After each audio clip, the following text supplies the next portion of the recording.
He declined that offer as well, and I said to him, would you come back at the correct appointed time and I would demonstrate to you? And he says, well, no. He says, it still must be something to do with your phones. And I said, well, like I say, 6 sets of phones which work perfectly on a neighbour's line but work dreadfully on my line can only prove that there's a problem with my line. And he says, well, at that particular point he came over as all open and honest and said that BT OpenReach has actually been informed by BT to actually blame customers' goods so that they can actually charge the engineer call-out charge to the customer rather than BT having to pay it. Well, doesn't surprise me, seeing as they charge £150 a visit, and they were here for less than 5 minutes.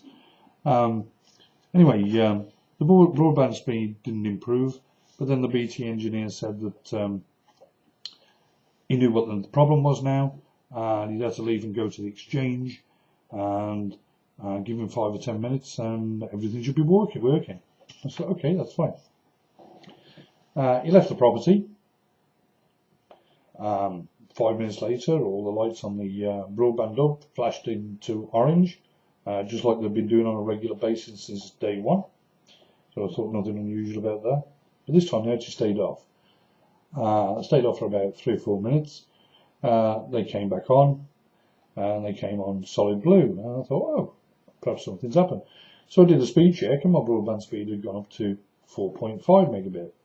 Still, only 60% of what BT advertised, up to 8 megabit. I'm kind of disappointed with that in certain instances. I think that telephone companies should be quoting the minimum that they can actually supply rather than the maximum that they can supply in relation to quality of broadband. So I feel kind of ripped off in that scenario too. But the excuse is, well, it depends how far you are from the exchange. A lot of people know, but an exchange is actually a green mounted box in the street where basically you're wiring junctions into. That is an exchange. It's not at a central place miles and miles away from your property. They're actually quite near. Now, the basis of it is if they actually put more exchanges in, they could actually have one at the end of every street. Would mean that everybody should have the quality of the broadband that they're supposed to get. But obviously BT are not going to go through to that expense because they'd rather the customer not get the product that they're entitled to. So anyway, the story moves on from after that point. The call out was arranged by a manager at BT who promised to look at everything to do with my account, get it into a perfect working condition, to refund the money what had been charged in relation to the calls, and that he was going to keep in contact with me on a regular basis until everything was done. Well, he never called again. So I was back to having to call BT and trying to make my complaint go a little further. The only problem with BT is they don't understand people. And the reason why I say they don't understand people is I'm actually going to tell you something a little bit about myself.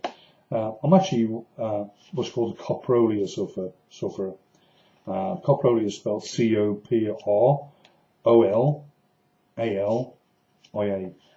It's very noted in people with Tourette syndrome, and that is the use of uncontrollable bad language, i.e. swear words, obscene language, and language relating to feces or bell waste.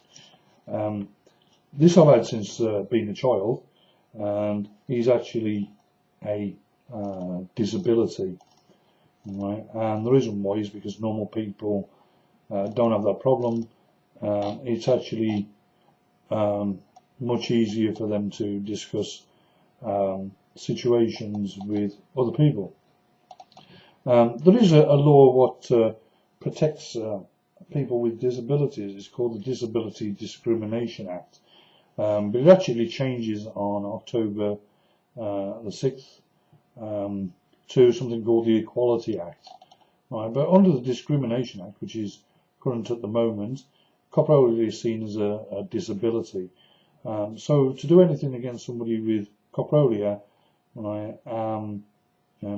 you become suable. Under the law, it asks the question, what counts as a disability? Disability Discrimination Act of 1995 in general considers somebody to be disabled for the purposes of the Act if they have a physical or mental impairment which has a substantial or long-term adverse effect on their ability to carry out normal day-to-day activities.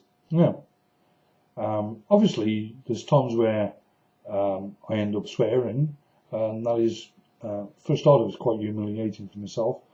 A lot of people don't understand it, and a lot of people do discriminate. Hence, I record conversations. So much with BT, BT record their conversations, I also record mine. The law says I'm not entitled to provide a third party with those call recordings, but the law doesn't state that I can't make a transcript of those call recordings. So the 81 calls that I have actually all got call recordings. So I know exactly what was said and who it was said to at that particular point in time. Special rules apply for discrimination for people with cancer, HIV, MS, so on and so forth. What doesn't qualify under the Act is things like drug or alcohol addiction, which I don't have either. I don't drink and I don't take drugs. Unfortunately, I smoke, so that is my only bad habit. In relation to it, it also includes discrimination on the grounds of race, sex, sexual orientation, size, weight, so on and so forth, religion or belief, being a transsexual. There's many, many things. The new Act of Law changes all that and simplifies it and gets rid of a lot of the problem areas and actually protects more people in relation to it, and the law is actually going to be made what is called stronger, and the law can see it that actually it is very easy to harass an individual who has a disability. The disability itself has culminated in a problem. The problem is that for 6 months BT have had a complaint which they've done nothing about.